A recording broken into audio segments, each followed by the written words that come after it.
From Los Angeles, Rethinking Heroes with Cary Harrison.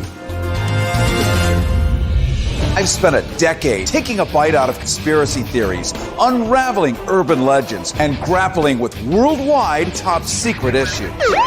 I've even racked up some of their awards. Wow, first of all, what a question. Journalism is about telling the truth. All while ferreting out the bottom line. I'm a Harrison Hellraiser.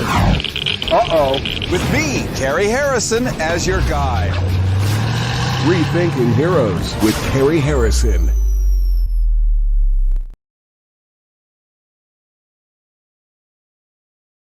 Live streaming on everything with a chip and a signal. You can go to my YouTube page. Simply Google the words YouTube and Cary Harrison at the same time, C-A-R-Y.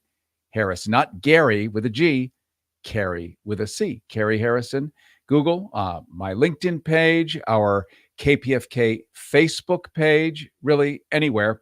We are live streaming ubiquitously. A great way to watch. So when you're in your car, you get out of your car, you could take the show with you and call in. We're going to do call-ins today. Why? Because last week, what a beautiful surprise. A month ago, we were doing the topic here on Rethinking Heroes about should Joe Biden step down? And wow, no, that's his job. Well, he is the head of the Democratic Party. So it doesn't mean that you have those credentials. It's kind of like asking your grandfather to get out of his hammock, get into a cage with a drunken gorilla with brass knuckles, and see how long he's going to last. This move, finally, moving him to step aside, is brilliant. We have seen the most extraordinary new life form. It is called the Democratic Party. Yes, it self-exhumed itself from years under the grave. Dead, spineless, flaccid, without any passion whatsoever. Sure, people are splintered. Some think about climate change. Others want civil rights. There's LGBTQ. People are very passionate about the tiny little trenches that they operate in. But there was no unified Democratic Party. This is not Chicago politics. But now, with Kamala Harris, high heels, kick-ass, handcuffs, and a taser of a tongue, poor Donald John Trump is what I say. And it is about time. And I think many of you agree. That's why I want to open up the phones in just a couple of minutes. We're going to talk about the stark contrast between Kamala Harris and Donald Trump and why Trump's Project 2025 poses a significant danger to our democracy and the values we hold dear. But first thing I'm going to do, because I am live from Switzerland, this is week number 2, live from neutral Switzerland. I'm at a private school that is so cool, so advanced, which is why I'm here. It happens to be my alma mater. And when I was here, it was cool, but not like this. It was an old boys' school back then. Now it's co-ed. The director is an incredible visionary. This makes Montessori look like a black and white or charcoal drawing compared to the Technicolor 3D. Hell, they do 3D printing here. The floor below me. I am sitting in a Swiss chalet that was built in 1906 for the World's Fair in Milan. It was brought up on top of an Alp. It's sitting here, and now they've converted it into basically a giant media center. Why? Because they want these kids to be able to survive in the future and deal with the present. Not in a Kardashian TikTok way, no offense to TikTok, which is also recording this, but in a way where they actually have education, understanding. They can make decisions about AI where they stand and don't. So here's a 14-year-old or a 15-year-old, I don't remember. A couple of days ago, 2 of them, 2 brothers, one is 14, one is 15, not Americans, Swiss. Now, a 14-year-old and a 15-year-old American debating Kamala and Trump. Think about how complicated that would be. You'd have to explain really who the players are, what's going on, because they may be absolutely so disconnected from the world in which they live that they literally could not have that discussion. But in Europe, at a school like this, the best of the best are grown here, and we're going to send them out to the world. We here on this radio station do this on a daily basis. So, without any prodding or goading from me, I just trained them how to do this, coached them, but this is them on their own, a 14 and a 15-year-old, for like 5 minutes before we go to the phones at 818-985-KPFK, 818-985-5735, a 14-year-old and a 15-year-old. How do they see the difference between Kamala and Donald Trump? Hello and welcome back to Radio M. Today we're on Institut Montana Zuckerberg in Switzerland. My name is Ethan Diedrichsen, I'm Swiss Canadian and I'm 14 years old. Today I'm joined by my brother Ian Diedrichsen. Today we're going to be talking about the recent political event that happened in the United States of America. Joe Biden stepping down from the next presidential election. So my first question is, do you think Trump's assassination attempt had anything to do with Biden's reasons to step down? No, I don't think that Trump's assassination attempt had anything to do with Biden stepping down. I do think, however, that it was an advantage for Trump because it now gave him even more energy, more hype, more media coverage than he had before.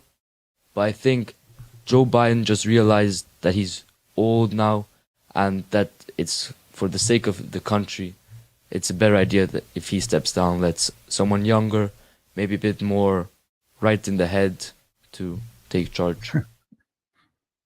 And so the next person that is going to run for Joe Biden in the presidential election is Kamala Harris. And she's a woman of color. Do you think America is ready for a president, firstly a woman, but also a woman of color, to be president of this huge country? I believe there's always going to be people who are against it. There's always going to be, she's definitely going to face criticism from certain people, that is for sure. But in general, I do think America is ready for this change now. It's the first time in history that this is going to happen, or may happen. And I do believe that they have moved on from maybe 200 years ago, that they are now ready to accept it. And I think if she does a good job, speaks well, presents herself well in the public, in front of the media, she will be able to win the votes for herself and America will accept her as their president. And you said if she speaks well, but Trump is a great speaker, as we know, and he loves the media attention. When they come to their next debate, do you think it will end well for Kamala Harris, or do you think it will end well for Donald Trump? That's a good question. It's hard to say. We haven't really heard Kamala Harris speak too much. We've never seen the same amount of media coverage as her as we did get from Joe Biden. But I do believe she has more energy. She can battle Trump more than Biden was able to. And we'll see. But yes, as you said, Trump's a very good speaker. He can control the room. He can control the conversation, the way it's leading. But I think Kamala Harris does stand a chance. And she can surprise us all. For the people just joining us, my name is Ethan Diedrichsen. I'm joined by Ian Diedrichsen, and we're on Institut Montana Zuckerberg in Switzerland. This is Radio M. So my next question is, or do you have any examples of any other countries that have women as presidents or something similar to a president? I mean, in many of the European countries, it's common to have women in higher roles of the government. Take Switzerland, for example. We have, I believe, correct me if I'm wrong, 3 women in our council of 8. So almost half of them are women. And it does work. I mean, if you look at Switzerland, we're very advanced. Our economy is strong, civilized, everything. Same with Finland, basically run by women. It works. I think it is possible. Some countries that maybe aren't used to it will have to get used to it or adapt to it, because I believe there are different ways. But it is possible, and it has seemed to work. And so my last question is, the elections are 4 months out. Do you think this is enough time for Kamala Harris to gain enough votes to beat Donald Trump? I think, I believe Kamala Harris has now this aspect of surprise. she has a very good chance to make it go very well. Now, someone new's coming in to replace Biden, and it can go very, very well if she speaks up, presents herself well. However, she does have Biden, who in the last few months hasn't been showing us his best side. If she kind of messes up in the start a bit, I'm sure she'll face heavy criticism and it could all collapse completely. The whole election, Trump would win. But she does have this element of surprise, this new, fresh blood coming in. If she uses it right, I think she has the opportunity to win. Thank you for your time. This was Radio M, and see you next time. All right. Now, I have to say, that is about as good a piece of punditry as you're going to hear on CNN or Meet the Press, Face the Nation, anywhere. 14 years old, not even American. And look at the grasp of our politics. So let me say this. There are millions maybe of 14-year-olds that aware, that self-aware. You just might not hear them talk about this because when they were here at school, I asked them, well, do you ever talk about this stuff? Nope, never do. No one ever asks. No one cares. No one wants to know. I'm like, well, I want to know. So I turned on the cameras and they did that. And it was amazing. This is why we've got a probable tidal wave of youth joining in this election, inspired, jazzed. Of course, they are not Americans. They are Swiss, and they were very diplomatic about it, but I think they went right to the point. But I think our youth can rise. People of color, LGBT, all of it, because they see something new. They see a Democrat that actually is willing to have some swagger, that has dropped a pair. It's exciting. People have been waiting 20 years for this. I mean, talk about refreshing. We're going to go to the phones in just a second. Carlos and Carson, you're going to be first. We're talking about the stark contrast between Kamala Harris and Donald Trump, why Trump's Project 2025 poses such a danger to our democracy and the values we hold dear. Kamala and Donald, first name basis, of course, they represent two fundamentally different visions for America. Kamala, a leader who values empathy. She values justice. She values inclusivity. She ought to. She is all of that together. She's dedicated her career to public service, fighting for the rights of the marginalized and ensuring that everyone has a fair shot at the American dream. Her policies seem to be rooted in compassion, seeking to uplift everybody, especially those who have been historically underserved. Ooh, is that going to upset the GOP or what? They have done everything in their power to destroy the underserved. Call them a migrant, put them in a camp, get rid of them. Trump, on the other hand, consistently demonstrated a different approach to leadership. It is leadership, what he does. I know it looks like Ringmaster Ned. It looks like, a little visit to Jeffrey Epstein's island on the weekend to enjoy a little 14-year-old, whatever all of his bizarre appetites are. But this is his leadership style, along with J.D. Vance allegedly humping the pillows in. It's not true, by the way. I looked it up on Snopes. But the thing about Vance going into furniture stores and doing the hokey pokey with throw around pillows. I mean, I why not? But it's just not true. I'm just letting you know. Trump's presidency was marked by just endless rhetoric and policies that targeted minorities and immigrants and other vulnerable groups. It's total disregard for democratic norms, disregard for institutions, attempts to undermine the electoral process, spread misinformation, which he did, killed a lot of people, revealed a dangerous disregard for the foundational principles of this republic. And this brings us to Project 2025, a plan outlined by Trump and his allies that aims to reshape the federal government radically. Okay? The project is not just about policy changes. It's about consolidating power in ways that undermine the checks and balances that are essential to our democracy. Now, one of the most alarming aspects of Project 2025 is its proposed overhaul of the civil service system. Now, you're like, well, what is the civil service system? I don't know what that is. Go ahead and overhaul it. Well, by allowing the president to easily fire and replace federal employees, This will eliminate the independence of these officials and turn them into political operatives. Yep, you're hired, you are an independent thinker. If you look at a beaker and you check the water for water pollution independently, then you might observe or assess that the water is polluted and somebody needs to do something through, say, regulation. But by getting rid of all of them and replacing them all with political operatives, and he did this the last term, by the way, moved a lot of federal employees to Oklahoma. They didn't want to go. Why? Because they'd been in D.C. for like 30 years. They had families, they had houses, their children were in school. So uprooting them, they said no. They were replaced by 20-something-year-olds, political operatives. We're talking on a national scale of political operatives.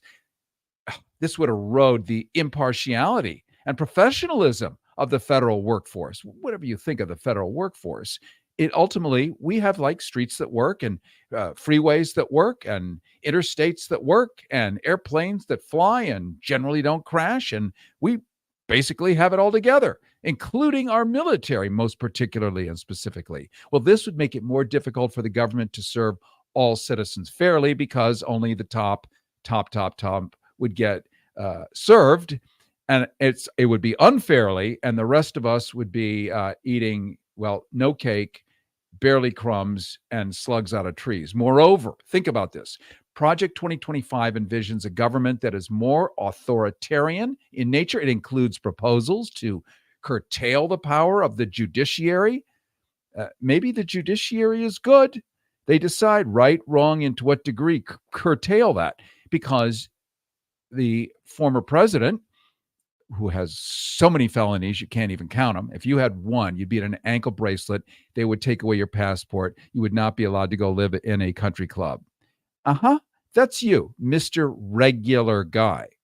So by reducing and destroying the power of the judiciary, one never has to deal with that again. And then the president gets to decide, much as Stalin or Vladimir Putin, who's a good guy, who's a bad guy, and what's going to happen to them. It expands executive authority. It undermines the separation of powers that has been a cornerstone of American democracy. You see, this centralization of power is dangerous because it's going to pave the way for abuses of authority and reduce accountability, making it harder for ordinary citizens like you and me to even challenge government overreach, not to mention make it illegal to challenge government overreach. And if you're LGBTQ plus LMNOP, you may be one of the first off to the many known camps that are planning to be built for your protection, in quotation marks. With folks like J.D. Vance, we have to wonder what protection means. Now, J.D. Vance's political journey from a difficult childhood in Appalachia to the U.S. Senate and as a potential running mate for Donald Trump, already established. Talk about being marked by contradictions, especially concerning LGBTQ plus rights. His wonderful memoir, Unreadable, Hillbilly Elegy, Vance recounts fearing he was gay as a child due to a preacher's condemnation of homosexuality. Now, if a preacher condemned homosexuality, I would not think I was gay. He thought he was gay. In other words, he had to think about it, and he realized he was gay. His grandmother, then, if you want to read this book someday, maybe an ebook, download it, have the phone read it out loud in between shopping sprees at the grocery store. His grandmother reassured him with love and acceptance, something, and that love and acceptance could have instilled empathy, but it didn't. Because in his political career, Vance has taken a strong stance against LGBTQ plus rights. He's introduced legislation to criminalize gender-affirming care for minors and opposed recognizing more than two genders on official documents like passports. And you know what? In America, let me just say this, in America, you have the right to self-determination. In the Constitution, core, central concept, the most central concept is you have the right to self-determination. And if that means you have two genders, 60 genders, 90, you're upside down, you wear flip-flops, you have the right to self-determination, period. So that goes away too. Now, critics highlight the irony in Vance's opposition to affirming one's identity, given that he changed his own name multiple times. Oh, look at that. He rebooted multiple times, ultimately choosing the name Vance to honor his grandmother. Talk about hypocrisy. Talk about hypocrisy between personal experiences and political actions. Does it not raise your eyebrow like Spock? Now that's an eyebrow. If you could raise it like Spock, you can't see in that eye. What does he actually think when his eyes are closed and he's standing in the shower? Nobody around, having a fantasy. Only you know what you think about when you're in the shower alone. So let's take a look at these camps, by the way. Many would be remainder military bases sitting across the country. Many would be newly erected, so to speak, now that we're on that theme, newly erected to receive political enemies and migrants. Whatever a migrant may be, since Donald Trump is only a couple of generations American, he may very well be a migrant in the opinion of a lot of people who've been here longer, like those of us with families that fought in the Revolutionary War or came over in 1640. Donald Trump would be a migrant. I mean, it's such a joke. Do you see how subjective and ridiculous this is? But he will self-exclude, as well as the Fourth Reich he is looking to assemble. All of them get free passes. He can even prophylactically preempt and give pardons before someone commits a crime. In this way, he can use the military as he wishes, according to Project 2025. We had these kind of camps, by the way, during World War II, which had the Japanese. Most notoriously was Manzanar. If you ever drive to Mammoth, you will actually pass by Manzanar. That's here in California. And that was where George Takei, who we all know as Sulu from Star Trek, as a child, he spent time there and has even done a one-man play about it. A real concentration camp in the U.S. during World War II that many of us are not educated about. So with this Project 2025, you could be punished for viewing porn. In fact, any porn you may have ever watched, going back years and years and years. And it is punishable by jails and fines, imprisonment. I wonder what that means for the Republican Speaker of the House, who has that app that allows his teenage son to monitor his masturbation. When I say his, I don't mean the teenage sons. I mean the Speaker of the Houses. I don't know why this is an endless, outrageous concept, but Daddy Republican made an app so teenage son can monitor onanism, the father's onanism. This is a whole show to deconstruct that and find out how moral that really is. So quickly, and then we jump to the phones. Kamala Harris, in contrast, she is championing the rule of law already. She's championing democratic principles. She's trying to strengthen our institutions, which we desperately need, not undermine them. Her vision for America is now including expanding access to healthcare, protecting voting rights, and we know for whom, addressing systemic injustices about which she has a certain particular familiarity. She understands that a healthy democracy requires not just free and fair elections, but also a commitment to the rule of law. Everyone gets to commit to the rule of law. Transparency and accountability. Oh my God, I'm horripilating in anticipatory delight. Whether this actually happens or not, I love the concepts.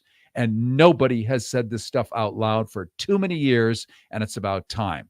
Oh, and restoring banned books. That one does turn me on. This is a critical moment in our nation's history. So the choice between Kamala Harris's stated inclusive democratic vision and Donald Trump's authoritarian-leaning Project 2025, it can't be clearer. Harris represents hope and progress at a future where everyone has a voice, while Trump's plan risks dragging us back into an era of division, corruption, and unchecked power. So, vigilant, committed, all of us here. Let's open up the phones at 818-985-KPFK. Your thoughts on the sudden rise of Kamala Harris, who's been tamped down and shut up and sealed away. Apparently, Jill Biden hates her. for the last 3 years. Not a peep, not a word, not a nothing. She comes out like a roaring tigress, ready to take on that obese blivet in a cage with brass knuckles. This is going to be fun. 818-985-KPFK, 818-985-5735. Cary Harrison with you. This is Rethinking Heroes. Rethinking Heroes with Cary Harrison. RethinkingHeroes.com.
We are in complete control. We are Rethinking Heroes with Cary Harrison. RethinkingHeroes.com. And it is Rethinking Heroes, RethinkingHeroes.com. Cary Harrison with you. We are also live streaming on everything with a chip and a signal. You can catch us on the KPFK Facebook page. You can catch us on my YouTube page. Simply Google Cary Harrison, C-A-R-Y. It's not Gary. It's Cary, C-A-R-Y Harrison, and YouTube. Boom, up it will come. You can also go to my Facebook page. Actually, we're not on Twitter today because Mr. Elon Musk is now charging a premium fee for us to live stream on Twitter. And I don't want to part with $8. Call me principled, call me cheap. I know, I will by next week. But right now, I am going to show him. He will suffer. He will not get my $8. Yeah, it's going to hurt. That's for sure. You can also go to rethinkingheroes.com. You can shoot us an email, tell us what's on your mind, and also please sign up for our free newsletter where I send you copies of these shows on video in case you're not able to see them that way. Plus, one of our English friends from England, we have people listening and watching from all over the world, seems to be able to channel Donald Trump and write his speeches before he says them. So I'm going to publish a list of these speeches. They're a little over the top, but it makes them fun. I'm going to publish a list of his speeches. So sign up for the free newsletter and you're going to get those simply by going to rethinkingheroes.com. All right, let's jump to the phones. Let's say hi first to John in Sun Valley. You're on Rethinking Heroes. Hello, everyone. Hey, John. Can you hear me? I do. Are you on a speakerphone? No. Well, just speak up, my friend, and that'll be the best solution. All right, then I will.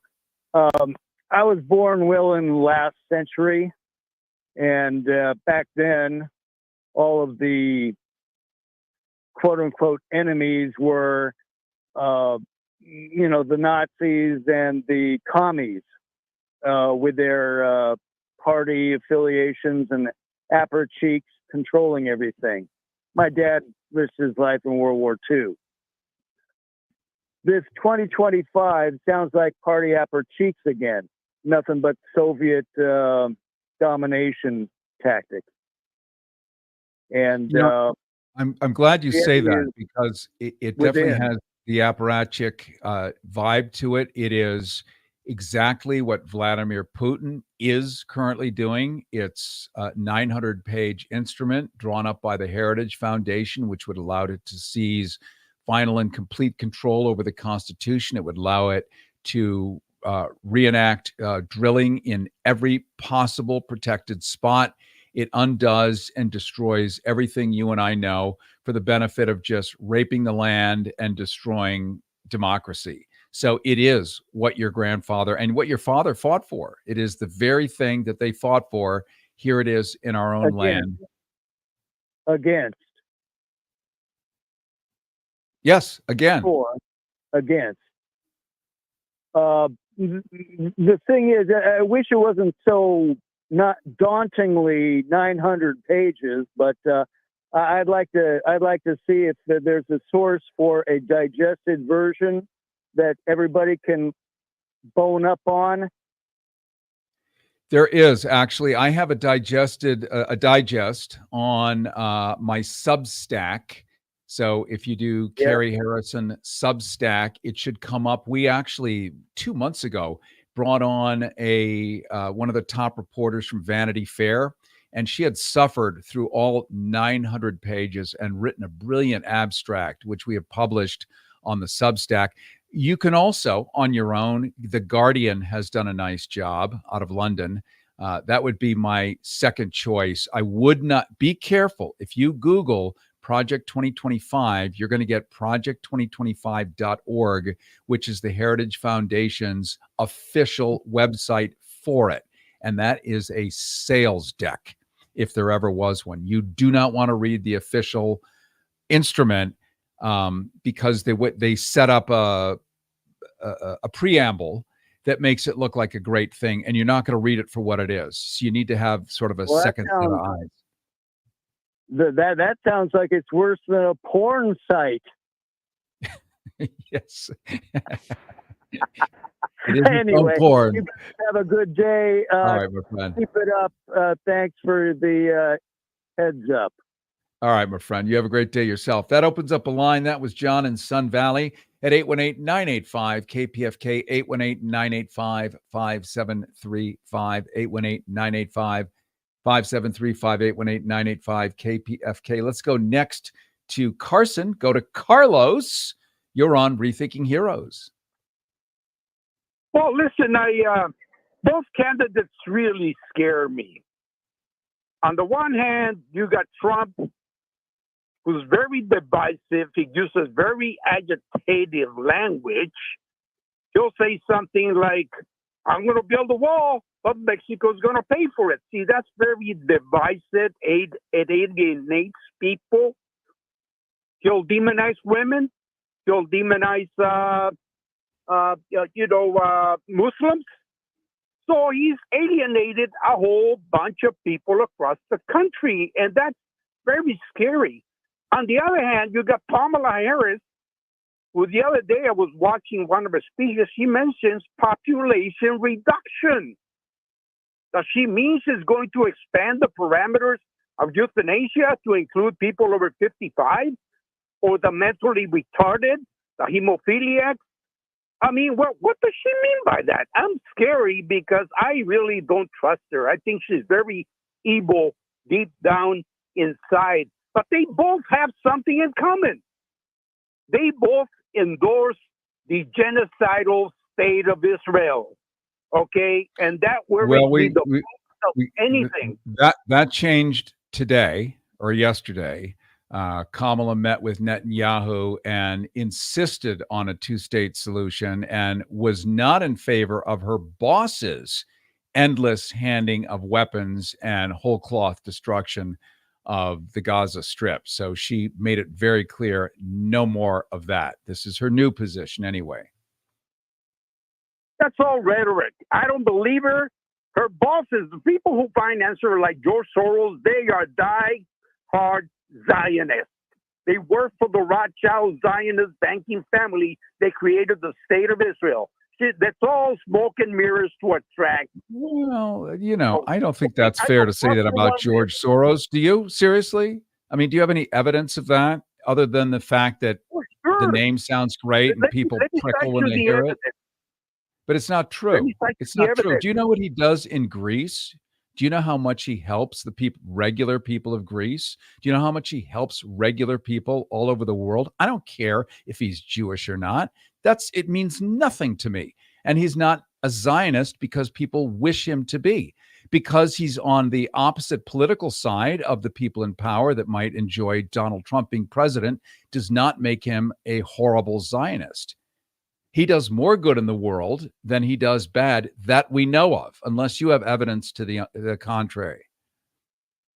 Look, he sponsored all the revolutions, the color revolutions across the world, creating chaos. Chaos is what do you mean by sponsored?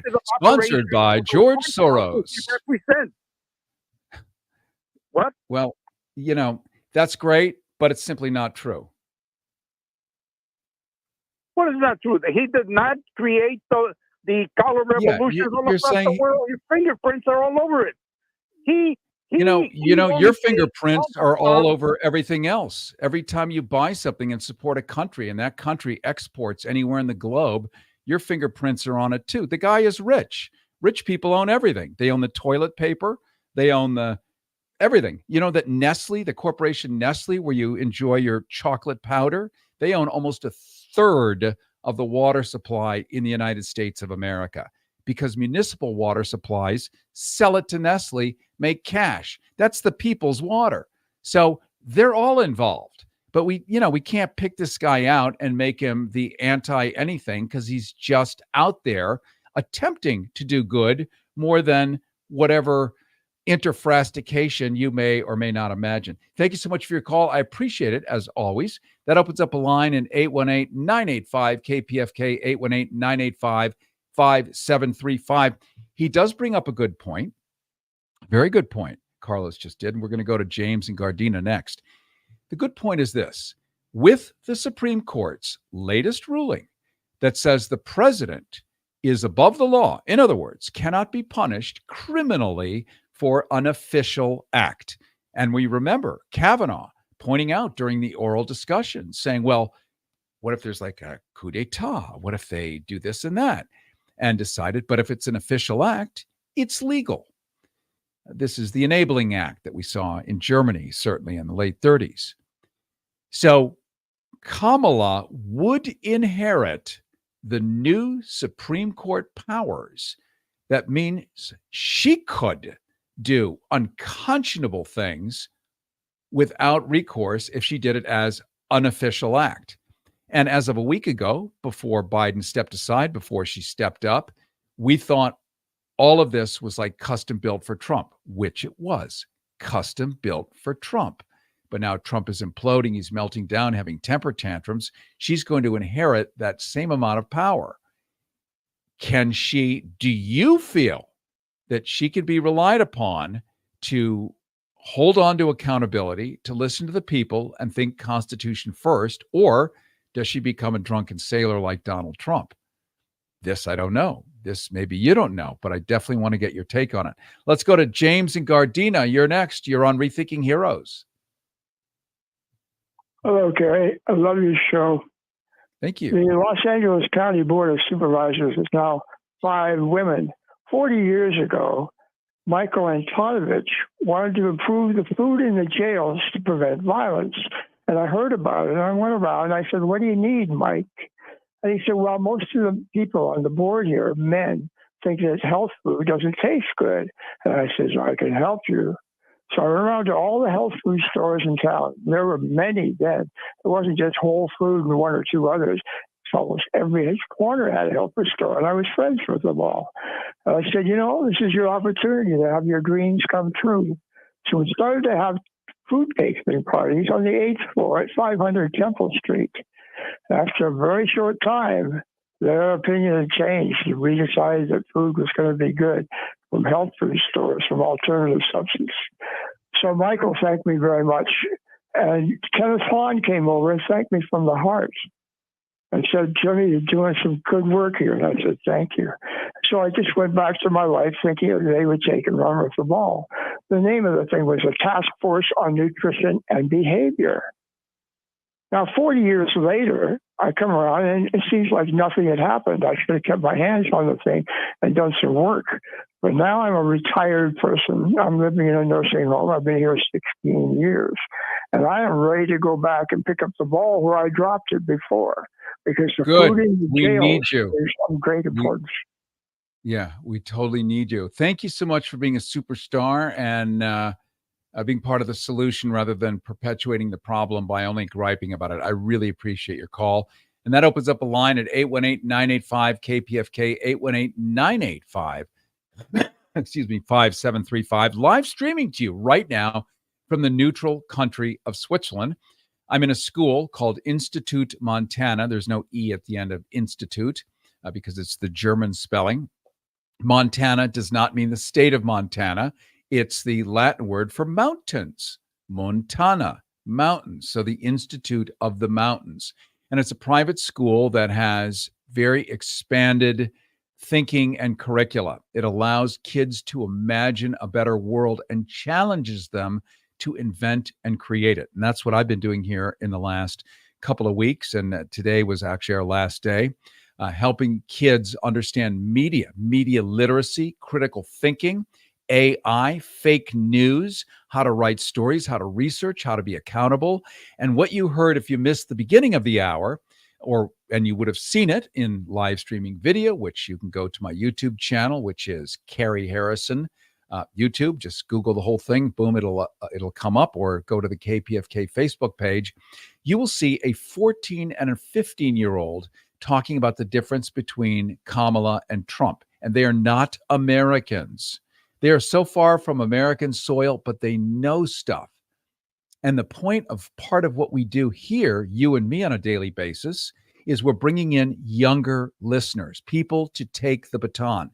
And if we don't create the baton and we don't hand it to them, they have nowhere to grab and run and make a better world for us. It is over. It is finished. So this is our proving ground. This is the school. What we talk about here, and I've told you this before, this show, when it renders into a podcast or an audiobook on Audible, which it does every week, Rethinking Heroes, you can go to Audible. There it is. It becomes an audiobook every week. It is banned in Florida, banned in South Carolina, banned in Louisiana, because it's technically a book, even though it's an audiobook.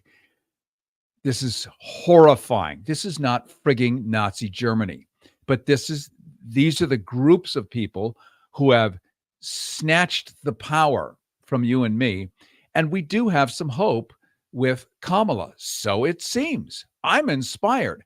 I have been waiting 20 years for a Democrat to grow a spine. Somehow, people I know who especially live in San Francisco think Nancy Pelosi is the greatest thing ever. I know what she did behind the scenes, but I'm not inspired. I'm not inspired by, and I love the guy, Adam Schiff, but no more polite, no more great table manners. We need Chicago politics. It was called the Windy City, not because of wind coming over Lake Michigan, because of the gasconades, the thunderous borborygms of political speech that were being given in the middle of the streets. That's why it was called the Windy City.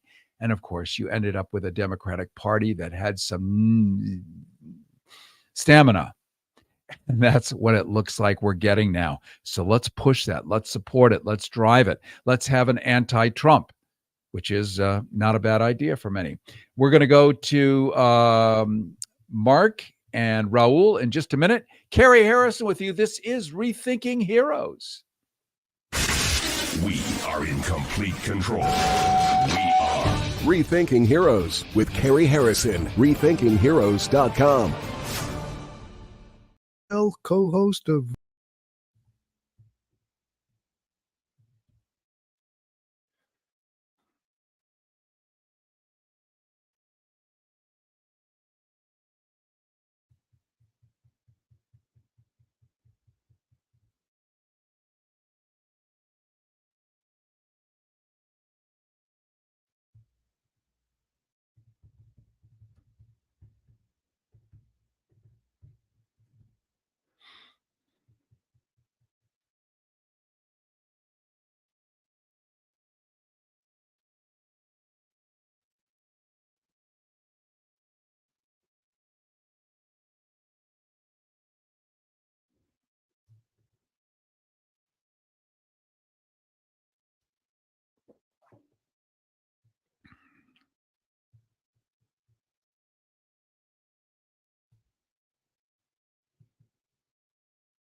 Rethinking Heroes with Cary Harrison.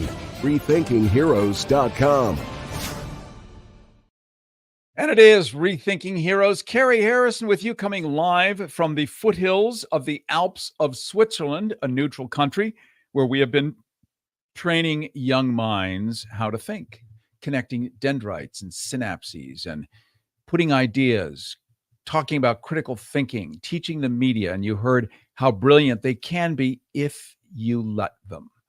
And I'm going to let them. That's for sure. We've got a pile of phone calls. The whole board is absolutely jammed. So we're going to do rapid fire calls. Let's start with, who do we want? Let's start with Raul in Upland. You're on Rethinking Heroes. Hi, good morning. Good morning, my friend. So I just wanted to comment on what it is about, Donald Trump and the Supreme Court giving him that authority, or not just him, but any president. I'm only 38 years old, I would say, only because, I'm still young. But, I'm a father of six and 6 children. And I just hope that Kamala Harris or Trump, whoever it is, doesn't abuse their power. I feel like many Americans feel that at the end of the day, Trump is going to do whatever Trump does. And we all know that, he might talk a lot, but what he says, he actually does. So a lot of his base is very proud of that.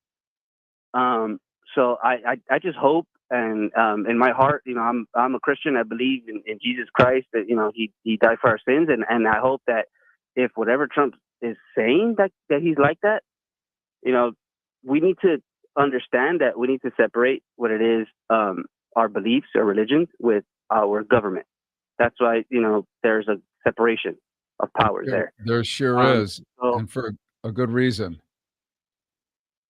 Absolutely. Yes. And I believe that because people will use that as a rhetoric to try to get people on their side.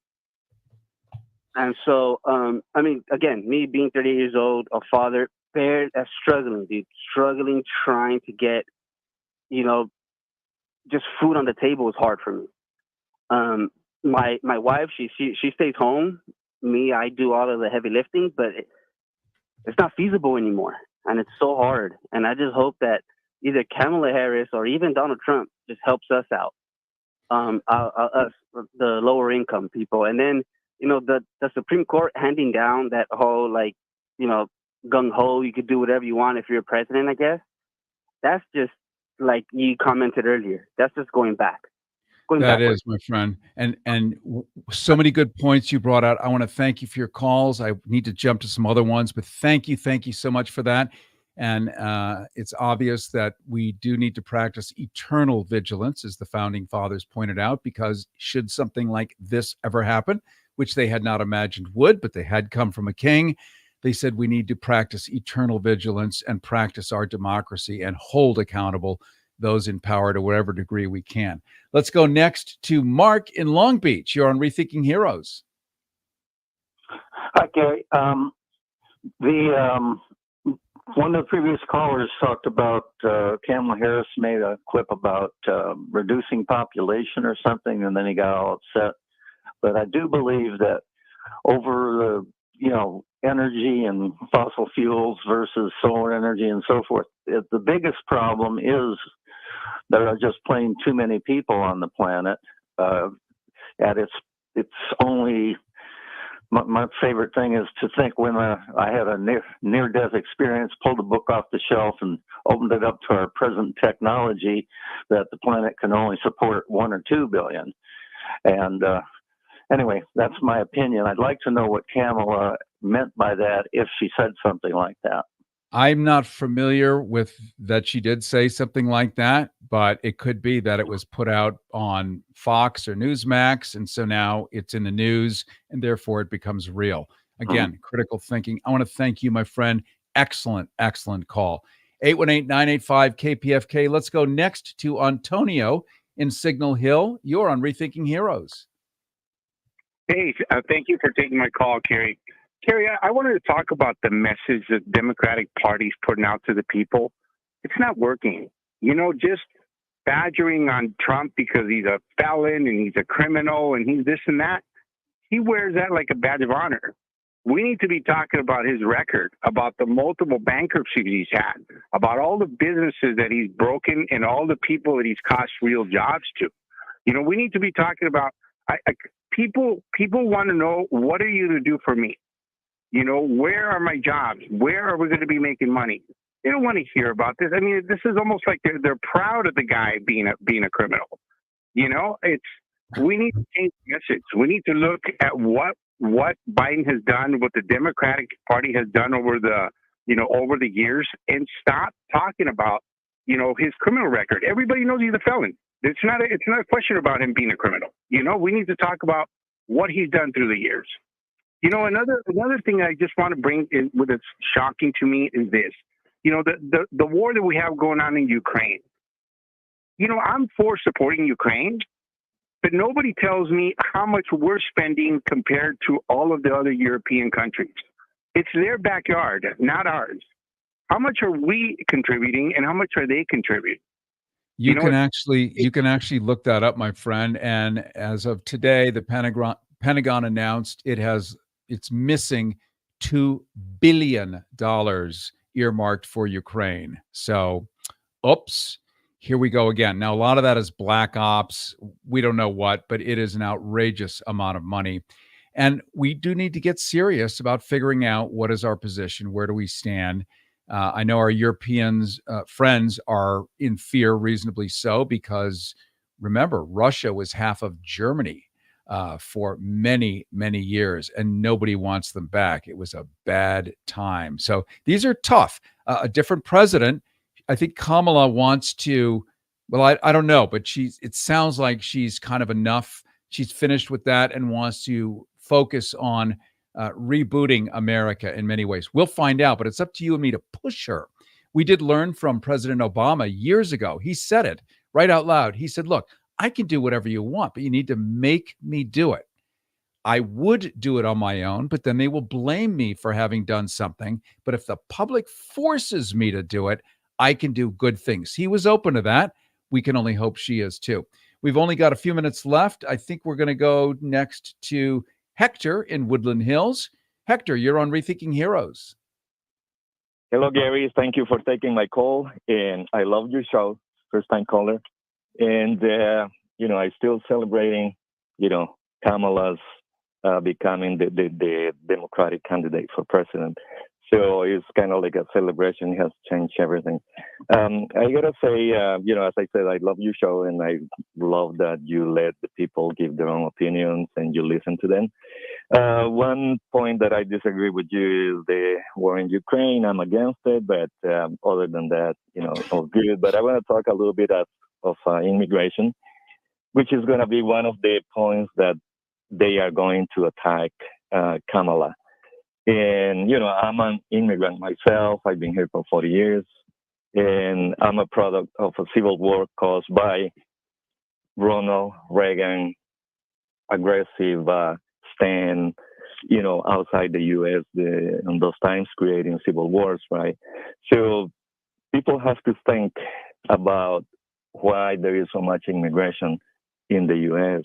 And they got to see the roots. And one of the roots is that they cause all these civil wars or whatever, like in Venezuela and all that, the sanctions. And the sanctions are such that not even medicine can go into the countries and people starve. So they don't really, hurt the people in power, but they hurt the people. And that's what it caused the immigration.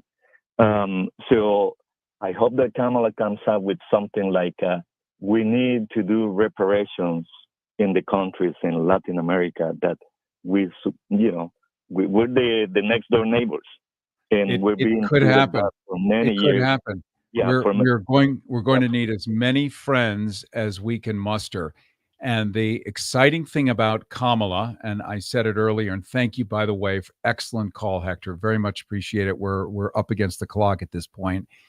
Is that Kamala has somehow found a way to inspire the Democratic Party, which has been somnambulistic. It has been deader than a beaver hat for I don't know how many years. There's nothing there. It was like Biden, and then everyone's like, all right, I'm checking out, whatever. It could be Trump. I'll just move to Canada. Good luck. Well, I'll just move to Europe. Well, good luck. It doesn't work that way anymore. Remember, Donald Trump pissed off Macron of France, and we cannot just go to Europe anymore, not for more than 90 days. And then you must return or be arrested. Yes, it is like that everywhere now. You cannot escape. So having Donald Trump means you stay and you enjoy the fruits of that election. Kamala has somehow risen up fast. She has risen up fierce. She is strong and meaty and obstreperous. It's pretty exciting. Who for VP? Now, please, no milk toasts. They keep mentioning more milk toasts. No. Grab Buttigieg. That's my pick. There's a guy who can debate. He's fearless. He's strong. He was on Bill Maher a couple of weeks ago, and Bill Maher said, I wish you were the candidate. And Bill Maher is not exactly a progressive. But Buttigieg is real. He's got a military background. He's heroic. He's gay. He's strong. He's proud. He can debate. And he's not a milquetoast. You put those two together and you're claiming now. Remember, Kamala's big statement right now is that she is the anti-Trump. Then she needs to be the anti-Trump from stem to stern, all the way. Not the anti-Trump to her high heel shoes and then milquetoast, because it'll kill it. It needs to be power all the way, because this is it for you and me. So we'll see. I very much appreciate everyone who participated today. I want to thank the great Renee Yawarski, who is our technical director somewhere in the Upper East Coast, handling the video portion. You can see the live streaming on the KPFK Facebook page. You can see it on my YouTube channel. Simply Google Cary with a C, C-A-R-Y, Harrison. And you can go really anywhere else and you'll find it. It's all over the place. We do this every single week. Why? Because it pulls in lots of people in their 20s and 30s, so we can hand that baton of our knowledge, of our history, of our understanding off to them, so that they have a fighting chance to survive and make this a better place. Thank you guys so much. Thank you, Gary Baca. Thank you once again. And I totally look forward to having you go to rethinkingheroes.com, get our free newsletter, because I'm going to publish a bunch of Donald Trump speeches that have not yet been made by an English listener of ours who somehow can channel this. And it is entertaining. Let me just say that. Thank you so much, everyone. I very much look forward to seeing you next week. We are in complete control. We are Rethinking Heroes with Cary Harrison. Rethinkingheroes.com.